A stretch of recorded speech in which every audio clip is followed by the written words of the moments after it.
Saya atas nama Siti Rafi'i, asalnya dari selatan Palopo, Padang Satu. Saya dulu jurusannya biologi, satu biologi sains. Saya kerja di GCNS Furnis sebagai control room di sana. Tapi ternyata setelah saya selesai wisuda itu sekitar 2 bulan, saya merasa jenuh, dan di sekitaran saya itu sulit sekali untuk mendapatkan pekerjaan.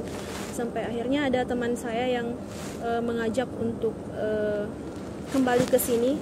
Dia bilang di sana ada keluarga, katanya itu ada lowongan pekerjaan tambang. Saya bilang memangnya bisa, kita ini kan jurusan biologi. Dia bilang boleh, ayo kita ke sana usahakan saja.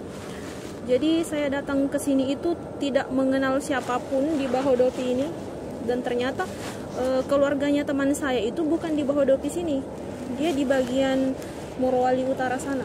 Pas sampai di sana itu sekitar jam 6 sore ya, habis sholat maghrib saya diantar ke sini sama omnya teman saya. Dia bonceng sama omnya, terus ada temannya lagi satu yang antar ke sini. Jadi 2 motor. Pas sampai di sini tuh sekitar jam berapa malam ya? Jam 11 malam. Masih sunyi sekali. Bahodopi itu masih lebih banyak hutan daripada rumahnya. Sampai di sini kita kan tidak tahu mau kasih siapa ini berkasnya nanti. Kita tidak kenal siapa-siapa. Ternyata omnya teman saya ini tidak ada kenalan juga, cuma modal nekat saja. Berkasnya itu saya kasih sama orang yang pas ketemu di jalan. Dia bilang, saya juga dari Palopo, dari selatan. Oh, saya bilang, bolehlah bantu-bantu kita, asalnya kan sama. Dia bilang, oke lah, nanti saya bawa berkasnya sama salah satu yang mungkin bisa membantu nanti. Saya malam itu langsung kembali ke Bungku Utara. Di sana ada keluarga, saya telepon orang tua di kampung. Dia bilang dia katanya tinggal di Bungku Utara. Jadi saya telepon.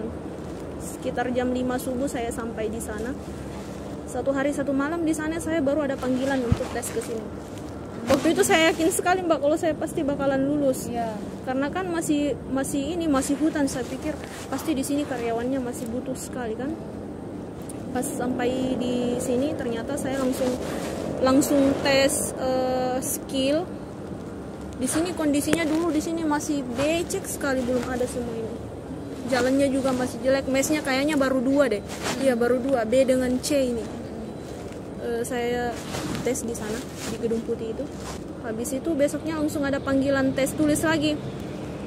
Besoknya lagi tes kesehatan. Habis itu tes induksi. Teman saya ada panggilan tes induksinya, saya tidak ada. Makanya saya bilang mungkin saya tidak lulus tes kesehatan, mungkin ada yang bermasalah dengan masalah kesehatan saya.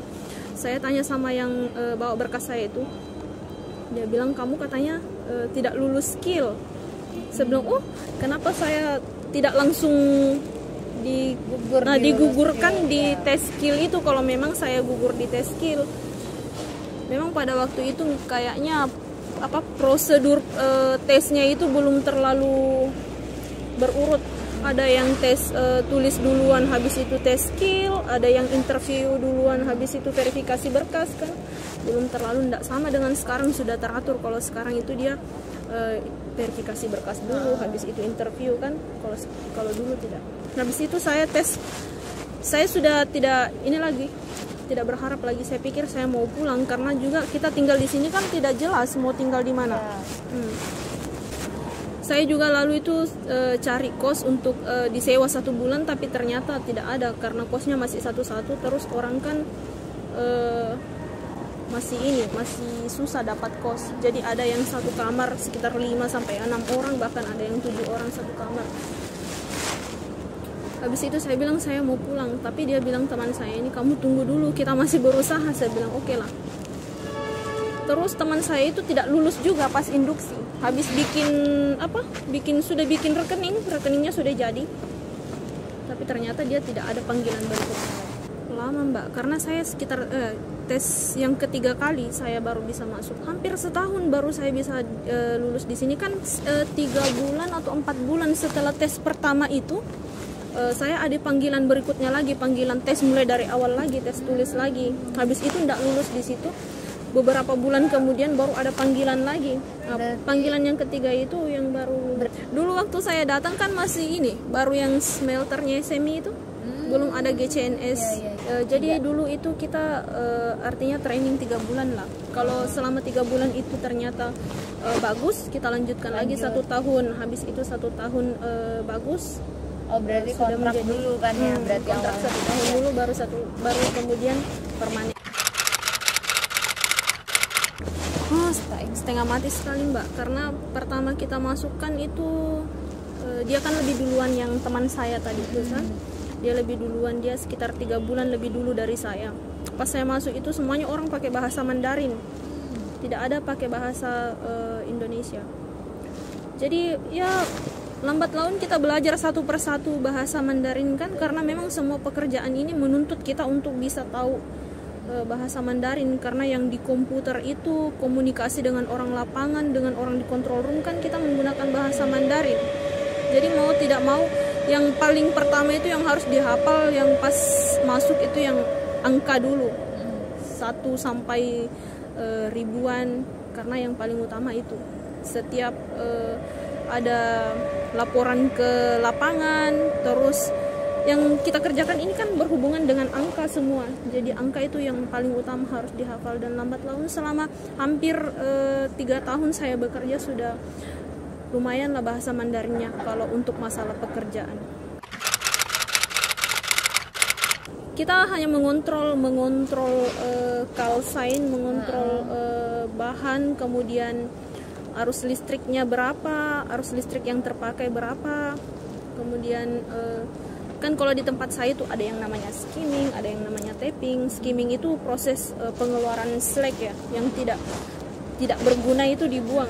Terus yang tapping ini ferronikelnya nanti yang kadang biasa 4 jam, tapi memang ada AP konsumnya masing-masing, ada target angka sekian baru bisa dilakukan tapping, sekian baru bisa dilakukan skimming, dan itu semua kita yang mengatur, kita yang ini kontrol arusnya, bagaimana caranya supaya pembakarannya tetap stabil, orang di control room yang mengontrol semuanya. Yang pastinya yang paling utama ya, saya bicara sebagai karyawan, tuntutan hidup yang pastinya, kan? Kebutuhan hidup setiap hari yang pastinya. Tapi sebenarnya kalau cuma masalah kebutuhan hidup mungkin kita bisa dapat di tempat lain. Tapi untuk beradaptasi dengan lingkungan kerja itu yang susah. Untuk mempelajari pekerjaan kita itu dari awal itu yang susah. Dan yang paling utama yang saya pikir perjuangan saya masuk di sini itu susah. Rugi saya kalau tidak belajar sebaik-baiknya untuk masalah pekerjaan saya. Ya kalau yang TKA orang Cinanya itu kan mereka kan kerjanya gigih kan? Kalau misalnya ada sesuatu pokoknya tidak boleh ada yang salah.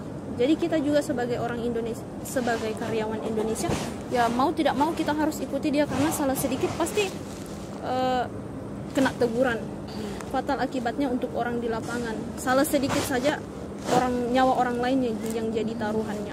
Untuk masalah bahasa Mandarin otomatis pasti kita belajar keras untuk tahu, karena segala sesuatu yang dikerjakan itu harus menggunakan bahasa Mandarin. Jadi kalau misalnya kita tidak tahu bahasa Mandarin, pekerjaan tidak akan berjalan lancar, karena komunikasinya kan dengan orang Mandarin, orang Tiongkok. Dari orang Cinanya sendiri, terus dari kamus yang di-download di HP. Terus kalau misalnya setiap harinya kita berkomunikasi dengan mereka, kalau ada yang tidak tahu langsung tanya, ini tadi kamu bilang apa? Menarik. Tentang Chinese semuanya. Ini sekarang udah bisa apalagi bahasa Cina ya berarti. Sedikit-sedikit untuk masalah pekerjaan dengan aktivitas sehari-hari yang di control room itu, masalah mau makan apa, mau izin apa, mau ke WC, mau inilah, ya kan? Yang intinya bahasa sehari-hari untuk di control room. Kalau dulu kan mereka semua yang kerja, yang pas sebelum kita tahu kan. Kalau masalah pelit berbagi ilmu tidak. Mereka justru mau berbagi. Kadang dia bilang kalau misalnya kamu tidak tahu cepat langsung bertanya, supaya kamu cepat juga tahu, ya kan. Kalau dulu kan kita belum tahu apa-apa. masih dari awal, jadi otomatis yang kerjakan itu semuanya mereka. Kalau sekarang kita sudah mulai bisa, jadi kayak dia bilang kamu harus lebih lancar lagi. Nanti kan di sini orang Tiongkoknya mau dipulangkan. Kalau kalian tidak bisa bekerja dengan baik, siapa yang akan menggantikan? Mereka sendiri yang ngomong begitu. Makanya kita kalian harus belajar. Mereka betul-betul menuntut kalian harus belajar, dan kalau masih ada yang kurang harus cepat ditanyakan. Saya sudah merasa nyaman dengan pekerjaan saya. Saya sudah rasa saya sudah lama belajar. Sudah hampir 3 tahun saya belajar. Tidak mungkin saya akan meninggalkan pekerjaan saya begitu saja. Saya sudah punya banyak planning di sini, meskipun dari awal saya datang itu saya tidak tahu apa-apa. Kalau yang saya contoh dari mereka itu saja, Mbak. Mereka gigih. Pokoknya harus tahu, harus cepat tahu. Kemudian bekerja dengan sungguh-sungguh, jangan main-main. Kalau memang bekerja, waktunya untuk bekerja, bekerja. Waktunya untuk istirahat. Iya, disiplin sekali. Kalau misalnya kami di control room itu kan memang kalau misalnya kita bekerja, HP itu harus dikumpul. Tidak boleh, pokoknya sama sekali tidak boleh bermain HP. Karena itu otomatis akan mempengaruhi pekerjaan. Kita kan di control room yang apalagi yang furnace ini, bisa dibilang 8 jam itu standby, matanya harus di komputer. Karena ini kita angkanya yang harus tetap normal, tetap stabil. Ada sedikit pengurangan, ada sedikit yang tidak normal, harus cepat dilaporkan. Kalau untuk diri saya dulu ya. Kalau untuk diri saya, otomatis selama saya bekerja di sini hampir 3 tahun, saya harus punya masa depan yang lebih baik ke depan. Saya harus punya modal, saya harus punya saya bekerja di sini 3 tahun, setidaknya saya harus punya tabungan. Kalau nanti ternyata tiba-tiba saya sakit, kan? Orang itu tidak ada yang tahu, Mbak, kita sakit umurnya berapa. Jadi saya pikir selama bertahun-tahun saya bekerja itu saya harus punya simpanan. Apa yang bisa saya dapatkan dari hasil bekerja saya untuk masa depan saya. Misalnya mungkin salah satu yang tadi Mbak bilang, kamu beli beli tanah untuk apa? Saya bilang ya, untuk masa depan saya. Saya bekerja di sini beli tanah, setidaknya nanti dari hasil kerja saya itu mungkin bisa bangun usaha. Yang nantinya kalau misalnya saya sudah tidak mampu lagi untuk bekerja, otomatis saya punya simpanan di luar. Kalau harapan untuk perusahaannya tetap berkembang dengan baik, karena perusahaan ini ya banyak sekali memberikan kehidupan kepada orang-orang yang ada di luar sana. Banyak orang yang tidak punya pekerjaan datang di sini, sekarang sudah punya penghasilan. Banyak orang yang harus menghidupi keluarganya, yang harus tetap bekerja di sini. Jadi setidaknya baik itu karyawan yang bekerja di dalam maupun perusahaan itu sendiri harus bisa saling menguntungkan untuk tetap menjaga eksistensinya ke depan. Kalau masalah senang sekali. Senang sekali ya, sampai bisa beli tanah ya.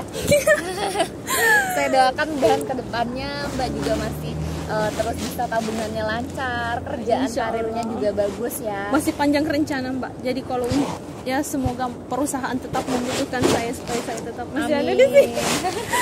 Terima kasih Mbak buat bincang-bincang siang hari ini.